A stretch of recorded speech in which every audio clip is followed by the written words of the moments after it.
ईरानी media ने Khamenei की हमले में मौत की पुष्टि की है। ये बड़ी जानकारी हम आप तक पहुंचा रहे हैं। ईरानी मीडिया की तरफ से ये पुष्टि की गई है कि खामनेई की हमले में मौत हो गई है। पहले यूएस ने किया था खामनेई की मौत का दावा। ईरान के सुप्रीम लीडर की मौत पर ईरानी सेना का बयान, खामनेई की शहादत हो गई, ये ईरानी सेना की तरफ से कहा गया है।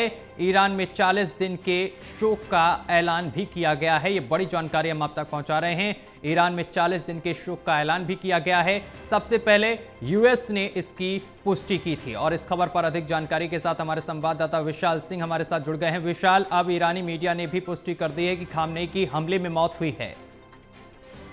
बिल्कुल, देखिए, अमेरिका की तरफ से बड़ा दावा किया जा रहा था कि ईरानी सुप्रीम नेता खामेनेई की जो है मौत वो हो चुकी है युद्ध में, लेकिन इसकी पुष्टि जो है नहीं हो पा रही थी। लेकिन अब थोड़ी देर पहले ही ईरान की जो मीडिया है उन्होंने ये इस बात की पूरी पुष्टि कर दी है कि ये जो सुप्रीम नेता है खामेनेई, उनकी इस पूरे इजराइल और यूएस के हमले में मौत हो चुकी है। अब इसको ध्यान में रखते हुए ईरान की जो सरकार है वहां पर 40 दिन का राष्ट्रीय शोक भी जो है मनाया जाएगा और 7 दिन का सार्वजनिक अवकाश की भी घोषणा कर दी गई है, क्योंकि ईरान के जो ये सुप्रीम नेता थे खामेनेई, ये अपने आप में काफी बड़ा रोल रखते थे। प्रधानमंत्री से भी सबसे ज्यादा जो उनकी भूमिका थी वो ईरान सरकार चलाने में, सभी नियमों को चलाने में रहती थी। और अब जिस तरह से बड़ी खबर सामने आई कि इजराइल और यूएस के हमले में खामेनेई की मौत हो चुकी है, तो इसको लेकर अब जो है ईरान में शोक की लहर देखी जा रही है। अब विशाल, अब इसके बाद जिस तरीके से ईरानी मीडिया की तरफ से बड़ा दावा किया गया है, ये पुष्टि कर दी गई है कि खामनेई की मौत हो गई, अब आगे की युद्ध की रूपरेखा क्या रहने वाली है? देखिए, अब पूरी तरह से ईरान के जो सैन्य संगठन है, जो तमाम अलग अलग नेता हैं, उन पर ये निर्भर करता है क्या वो अमेरिका के आगे सरेंडर करेंगे। अगर वो सरेंडर करते हैं तो जाहिर तौर पर युद्ध जो है वो उस पर विराम लग सकता है। लेकिन अगर इसके बावजूद ईरान जवाबी कार्रवाई करता रहा और अपने सुप्रीम नेता के बदले की कार्रवाई करता है, तो इजराइल और अमेरिका जरूर एक डबल अटैक के साथ जो है वो प्रयास करेंगे ईरान पर कब्जा करने का। विशाल, अगर विशेषज्ञों की बात की जाए तो विशेषज्ञ क्या मान रहे हैं कि युद्ध ये विराम लगेगा या फिर अभी और आगे युद्ध ये चलता रहेगा?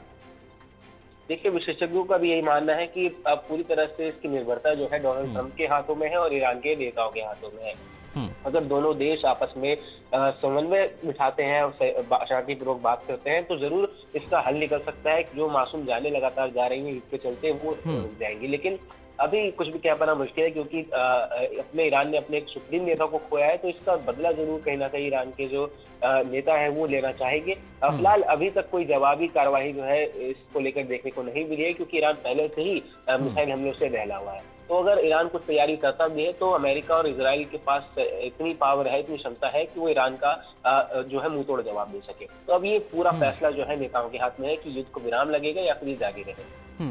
विशाल, अभी ताजा स्थिति क्या कुछ बताई जा रही है युद्ध को लेकर?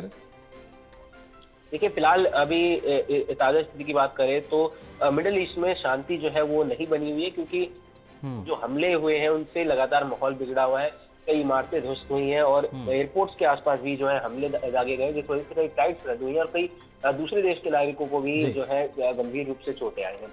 फिलहाल कह सकते हैं कि मिसाइलों का जो आवागमन था वो थम चुका है, लेकिन ये कब तक आगे थमता रहेगा इस पर कहना कुछ भी जो है अभी मुश्किल है, क्योंकि वहां पर रात का समय हो रहा है और रात में भी कुछ हमलों की आशंका जताई जा रही है। विशाल, बहुत शुक्रिया आपका तमाम जानकारी साझा करने के लिए।